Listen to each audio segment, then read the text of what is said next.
こんにちは、マントウです。このチャンネルでは主に旅やキャンプについて取り上げています。万博期間中は万博のことについてもたくさん取り上げるので、よろしければチャンネル登録、グッドボタンお願いいたします。さあ、この日は先日アップした石見神楽を見た日なので、午後から見たパビリオンについて紹介します。もう最近は午後になるとかなりの暑さなんで、リングシター大人気なんですけど、もう座る席がなくって、こうやって地べたに座り込んでる人って結構いるんですよね。もしもうこれから先万博に来られるという方いらっしゃるようでしたら、下にね敷くレジャーシートなんか持っていった方がいいと思います。あとこのバスなんかもね、今冷房が入ったバスを止めて休憩所にしてたりします。さあ、今日1番目のパビリオンはマルタ館に行きたいと思います。マルタってどこよっていう感じでしょ。ここなんです。イタリアのブーツの先のところにある小さな島国なんですね。だいたい並び始めてから30分ぐらいで入ることができました。入り口を入ったところに立派な鎧が並べられています。左側はマルタ騎士団の鎧、右側は江戸時代に幕府が初めてヨーロッパに派遣した文久剣王使節団。この剣王使節団がマルタに立ち寄った際に、プレゼントしたと言われる甲冑だそうです。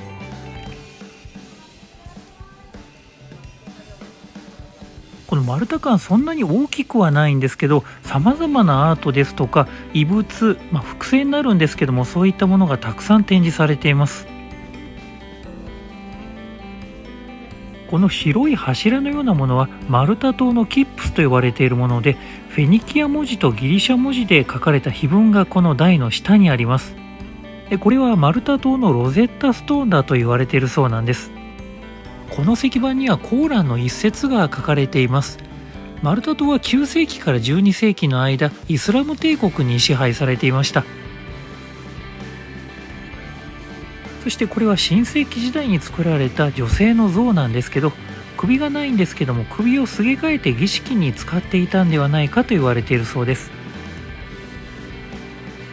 他にもこういった工芸品の数々が展示されていました。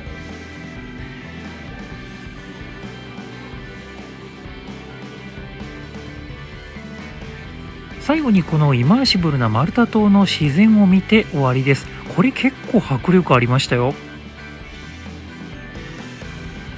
マルタ館のレストランのメニューはこんな感じのものでした。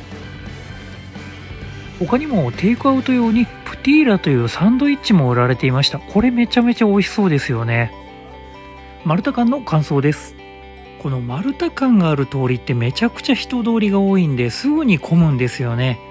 で、1時間とか2時間とか待つって言われたら、もうここは並ばなくてもいいかなと思います。30分ぐらいで行けるんなら入ってもいいかなっていう感じかな。中の展示もたくさんあるわけじゃないんで、全部見たとしてもだいたい15分ぐらいで終わります。だからサクッと次の、パビリオンまでの間見たいっていうんだったらちょうどいいかもしれません。ただグルメはめちゃくちゃですね、美味しそうなメニューがたくさんあったんで、お昼にここに食べに行くっていうのはありなんじゃないでしょうか。僕も万博に行き始めてこれで10回目なんで、そろそろですね、見るパビリオンもだんだんなくなってきました。コモンズはまだ残ってるんですけどね。で、そろそろヌルヌルにも行きたいんですけど、当日予約だとこういう感じらしいです。次はアメリカ館にハワイアンの音楽を聴きに来たんですけど、アメリカ館の前のこの売店の値段見てください。びっくりしますよね、これ。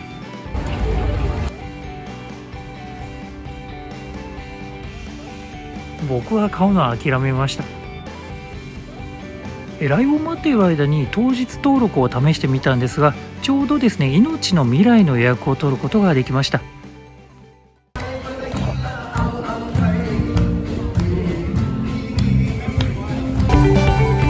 さあ、続いてはシグネチャーパビリオンの命の未来を見たいと思います。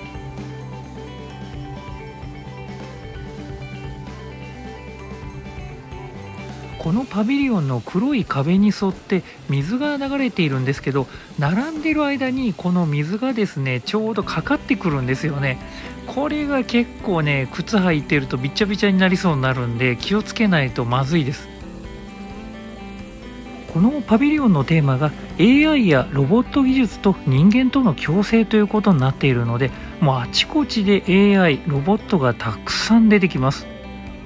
この猿のロボットもですね、夫婦なのか彼女彼氏なのかわからないんですけど、2人でずっと掛け合い漫才みたいなのやってて、大して面白くはないんですけど、ロボットがずっとそういうの喋ってるっていうのが新鮮でしたね。このパビリオンに入る前にこの機械を渡されて、これよく博物館にある音声を聞くやつですよね。でその場所に行くと音声が流れるみたいなやつを渡されます。そうそう、仲良くしてや。臨近所通っていただいて先輩です。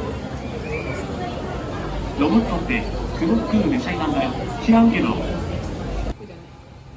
最初のイントロダクションの部屋では、人に似せたものの歴史が語られます。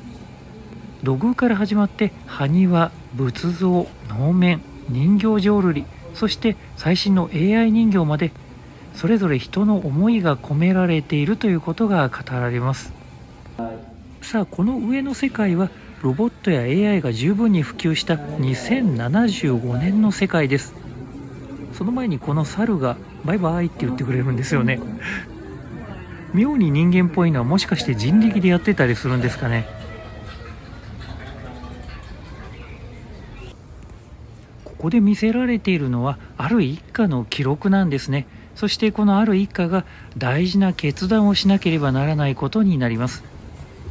そして次の部屋へ導いてくれるのも当然ロボットです。そして電車の中に乗り込むんですけども、電車の中には当然のようにロボットも乗車しています。こんな世界が本当に来るんでしょうかね。そしてこのおばあちゃんと孫を中心にこの先の物語が進みます。小さい頃からたくさんの思い出を作ってきた孫とおばあちゃん。ただ孫が大きくなるにつれて、おばあちゃんの体はだんだん悪くなっていきます。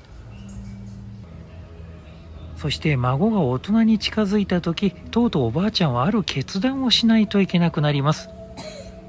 そう、自然の摂理に従うか、それとも技術の進歩によって人とロボットの境界はだんだん曖昧になっていきます。人が人であるというのはどういったことなのか、こういった問いかけがなされているわけなんですね。そして最後は1000年後の世界、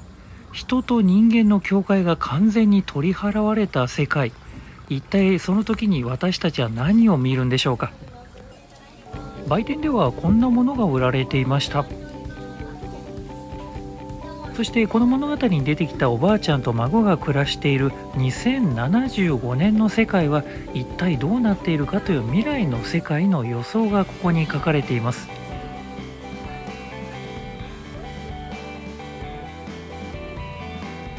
命の未来の感想です。このパビリオンには結構人に似せた人形っぽいロボットが出てくるんで、いわゆる不気味の谷にはまっていると思います。ですので、そういった不気味の谷にはまっているものが苦手っていう人は結構このパビリオンダメかもしれませんね。このおばあちゃんと孫とのですねお話っていうのがすごくですねもうドラマチックで、涙もろい人は泣いてしまうかもしれません。ハンカチご用意です。結構ね周りにも泣いてる人はいました。鉄腕アトムや銀河鉄道999、そして広角機動隊なんかで描かれている人と人間の境界を超越したもの、これはどこまでが人で命とは何かっていうことを考えるきっかけになると思います。実際そういった世界がもう近づきつつあるんですよね。これから先が思いやられるんですよね。この P25 の冷房効いてる休憩所行ってみたんですけど、夕方でもパンパンに人が入ってます。最後はこのジャパンフェスタによって今日は帰りたいと思います。このブランドは静岡の静鉄グループが立ち上げたブランドなんだそうです。これは MK の高級タクシーです。試乗したんですけどめちゃくちゃ乗り心地が良かったです。そしてこれが酸素カプセル、20人ぐらい並んでましたね。そして新潟の南魚沼市からは八海山の雪室で作られたお酒も販売されていました。これ僕はね実際に現地に行って買ったんですけど、めちゃくちゃ濃厚で美味しいんですよね。はい、というわけで今日はこれで帰りたいと思います。この動画もし気に入っていただけましたら、チャンネル登録やグッドボタンなどお願いいたします。それではまた次回お会いしましょう。バイバイ。